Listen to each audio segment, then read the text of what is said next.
Avant de débuter la vidéo, nous tenons à vous préciser que ce top est purement personnel et ne reflète peut-être pas l'avis général. Nous avons retenu uniquement les attaques ultimes qui nous paraissent pour nous marquantes et importantes dans l'univers Dragon Ball. Sur ce, bonne vidéo! Eh bien salut à toutes et à tous, c'est Yohan et Clem et on se retrouve aujourd'hui pour une nouvelle vidéo sur le top 10 des attaques ultimes qui nous ont le plus marqué dans la série Dragon Ball Z. Pour débuter ce top, nous allons commencer par une technique coupante utilisée par Krillin. Nous allons bien évidemment parler du Kenzan.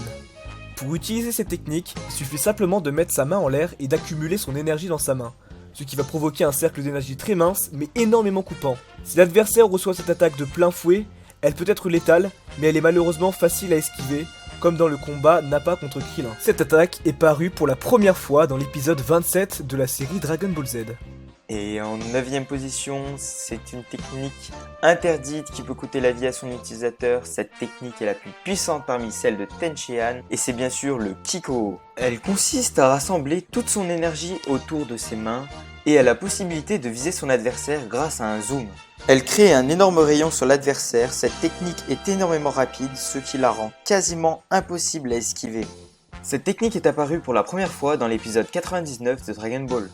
Et en 8ème position, nous nous attaquerons à une technique utilisée par Piccolo. Nous allons parler du Makanko Sampo.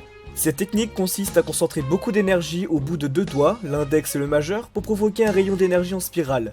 Cette attaque est destructrice, mais elle a le défaut d'être longue à préparer, car la personne doit garder ses deux doigts posés sur le front et se concentrer, ce qui le laisse complètement vulnérable à l'adversaire. Cette technique a même permis de tuer Raditz et Son Goku, qui s'est sacrifié pour le retenir. Et en 7ème position, nous avons l'attaque utilisée par Trunks du futur contre Mecha Freezer, le fameux Shining Sword Attack. Trunks du futur vole vers son adversaire, puis le tranche à la verticale avec son épée, pour ensuite le trancher plusieurs fois pour le couper en morceaux.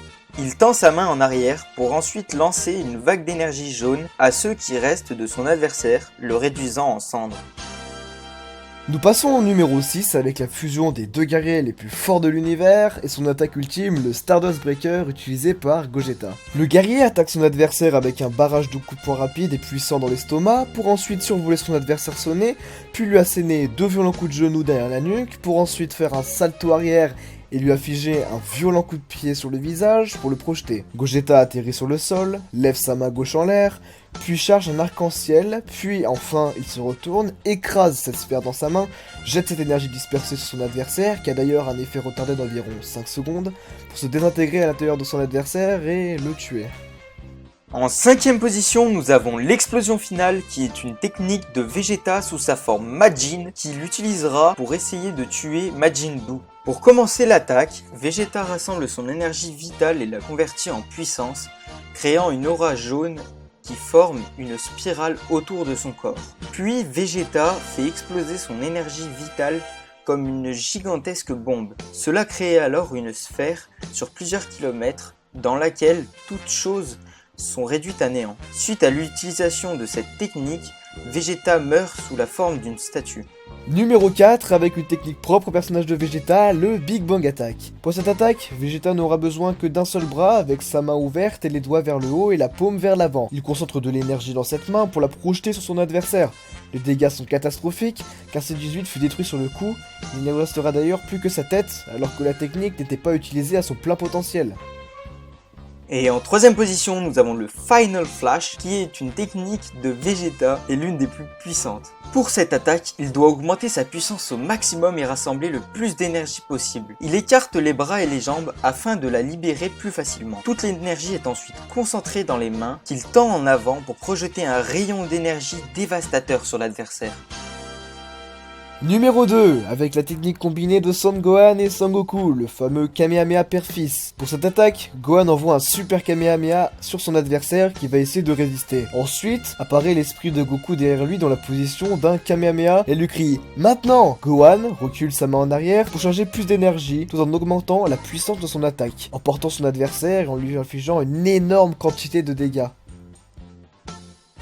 Et enfin, en première position, nous avons l'attaque ultime de Sangoku qui est le Genkidama. Cette attaque a été enseignée par le maître Kaiô à Sangoku. Elle consiste à prendre l'énergie vitale de tous les êtres vivants, quels qu'ils soient, et à la concentrer en une boule d'énergie. L'inconvénient du Genkidama est le temps nécessaire pour collecter l'énergie qui peut s'avérer être très long. L'énergie du Genkidama n'est pas uniquement issue des êtres humains, mais aussi des plantes, des animaux, voire des planètes et étoiles avoisinantes. Plus l'utilisateur attend longtemps pour lancer la boule, plus l'attaque devient dévastatrice. Il suffit ensuite de projeter la boule vers l'ennemi pour le détruire.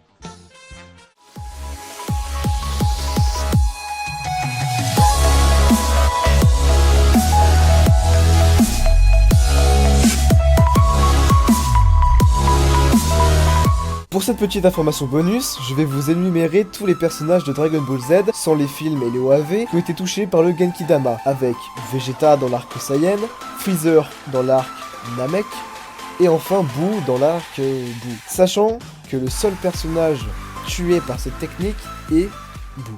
Eh bien, on espère que la vidéo vous a plu. N'hésitez pas à vous abonner, partager et mettre un pouce bleu si c'est pas déjà fait. Je vous dis à bientôt pour une prochaine vidéo.